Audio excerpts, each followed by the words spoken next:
Bonjour à toutes et tous. Alors, lorsque j'ai commencé à écrire cette intervention pour aujourd'hui, j'ai ressenti devant ma feuille blanche un concentré d'émotions auxquelles je ne m'attendais pas du tout. En fait, j'ai réalisé à quel point l'intelligence collective avait façonné la personne, la femme et l'élue et la militante que je suis. Parce que, contrairement peut-être à un certain nombre d'entre vous ici, je n'ai pas choisi un métier centré sur l'intelligence collective. En fait, c'est l'intelligence collective qui m'a construite. Je l'ai rencontrée un peu par hasard et elle a changé ma vie. Il y a 12 ans, ma fille aînée Marjane est née à la maternité des Lilas. Alors qu'elle avait à peine 2 ans, j'ai appris que cette maternité était en danger. Donc cet endroit qui m'avait accompagnée dans mes choix de femme, qui avait respecté mon corps et permis cette naissance, ne pouvait pas disparaître. Au-delà du lieu et des personnes, c'est tout un système qui permet aux femmes de se mettre debout en devenant mères. J'ai senti que quelque chose dans cette disparition m'était insupportable. Alors je me suis levée. Et c'est debout, face à mes convictions, que j'ai rencontré d'autres personnes, d'autres individualités, et que cette multitude de convictions a pu créer un nous puissant. Nous n'étions au départ pas forcément préparés à nous mobiliser ainsi, mais cette envie de dire la force que cette maternité nous avait donnée a permis de donner un élan décisif à cette mobilisation. Alors nous nous sommes mis à faire, à mobiliser, à prendre des initiatives, à oser.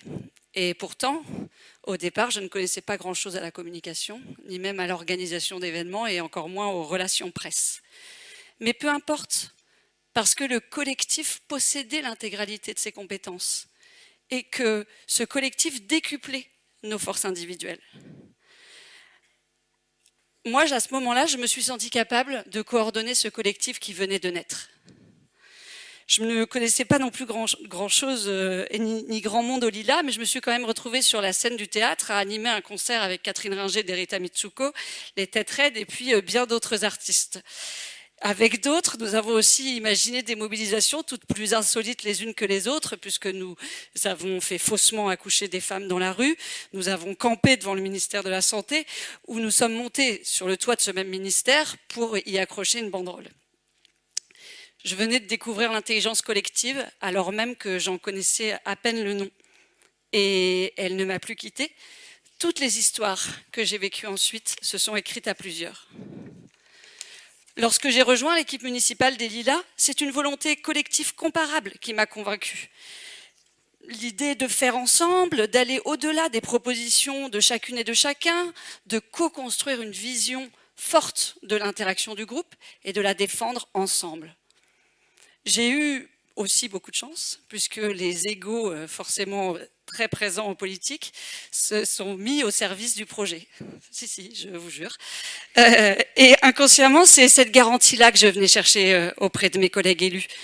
Aucun membre de l'équipe ne devait rester sur le côté de la route et toute idée devait être écoutée, considérée et respectée.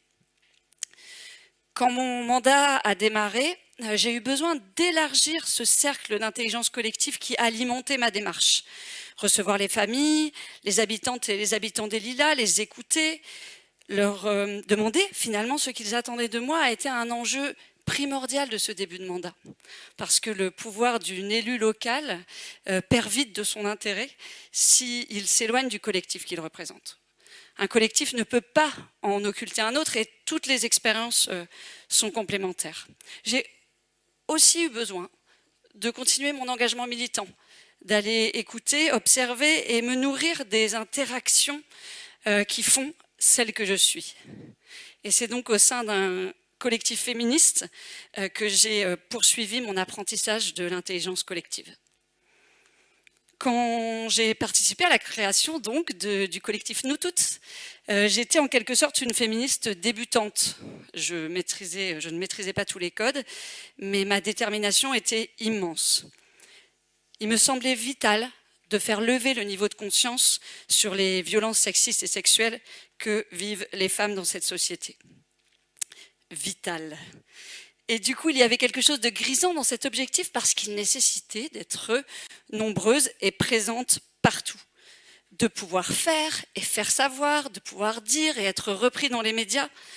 Pour faire des violences un sujet de société, il fallait pouvoir parler fort et ensemble. Et cela a marché, parce que chaque militante rayonnait autour d'elle avec ce qu'elle était, avec ce qu'elle savait, le caractère massif des violences sexuelles dans notre société. Ce 1+1 a permis de faire porter nos voix au plus grand nombre. Et cet exercice de démultiplication avait quelque chose de magique. Une communauté se crée, prête à mobiliser son intelligence collective. Et c'est finalement presque un hasard de l'actualité qui m'a permis de vivre l'expérience militante la plus intense en termes d'intelligence collective. Après la publication du livre de Camille Kouchner, La Familia Grande, quelque chose en moi a explosé. Stop! Il fallait pouvoir dire stop aux violences sexuelles que subissent les enfants dans notre société. Les chiffres sont connus, mais uniquement de ceux qui veulent bien les regarder. J'ai alors proposé qu'on lance une campagne avec le collectif Nous Toutes pour faire lever ce fameux niveau de conscience. Et l'idéal aurait été de pousser un cri à l'image de MeToo. Évidemment, le collectif a transformé cette idée et c'est comme ça que le hashtag MeTooInceste est né. Pour définir ce cri, comme pour chacune des campagnes de Nous Toutes, nous avons interrogé nos membres, celles et ceux qui reçoivent nos mails ou qui nous suivent sur les réseaux sociaux. Nous les avons interrogés sur la forme que pourrait prendre cette campagne. En quelques heures, nous avons reçu 2000 réponses. Les contours étaient dessinés. Ce cri allait prendre la force d'une campagne de témoignages simultanés pour générer peut-être une vague. Nous ne pouvions que l'espérer et elle a déferlé. 15 000 tweets en une journée, 90 000 ensuite. Est-ce que vous vous rendez compte que pour la première fois de l'histoire, des adultes qui ont vécu des violences sexuelles alors qu'ils étaient enfants ont pu plutôt crier que cela ne pouvait plus durer? Les articles de presse ont été nombreux, les réactions dans les médias aussi. C'est un peu comme si le sujet était révélé au public.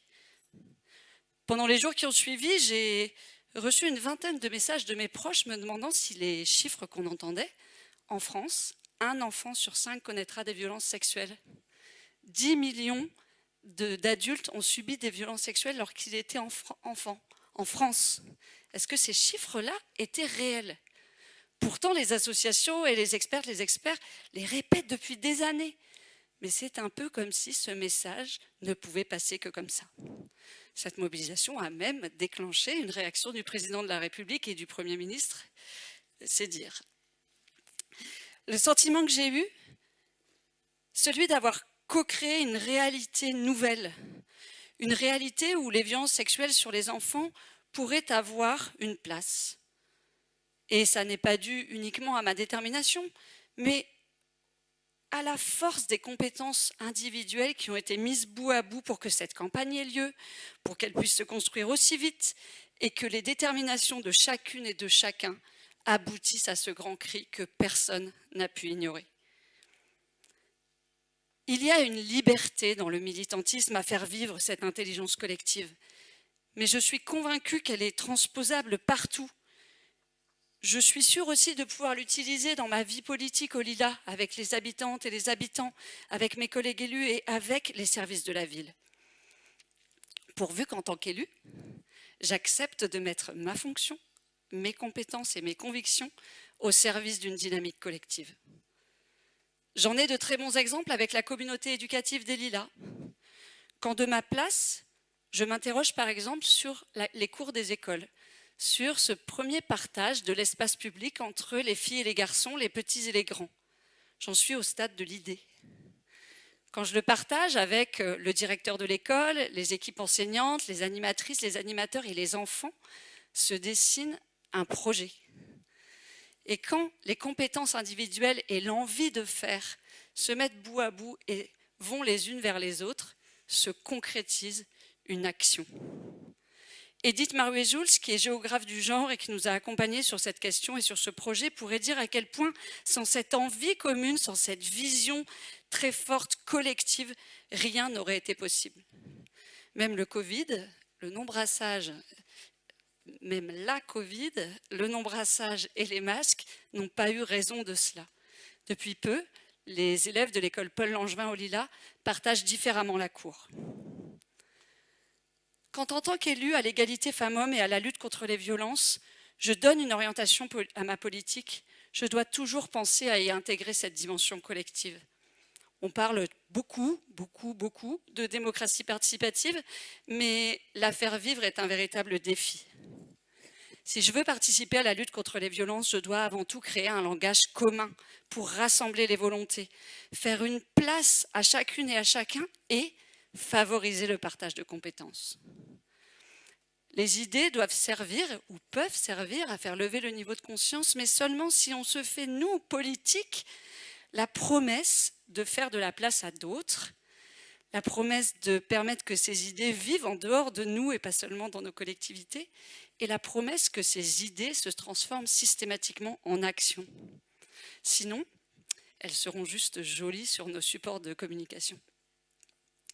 Nous, élus de la République, devrions nous rendre compte à quel point nous sommes petits dans nos politiques publiques si nous ne les pensons pas avec le collectif et notamment avec l'intelligence collective. Merci beaucoup de votre écoute.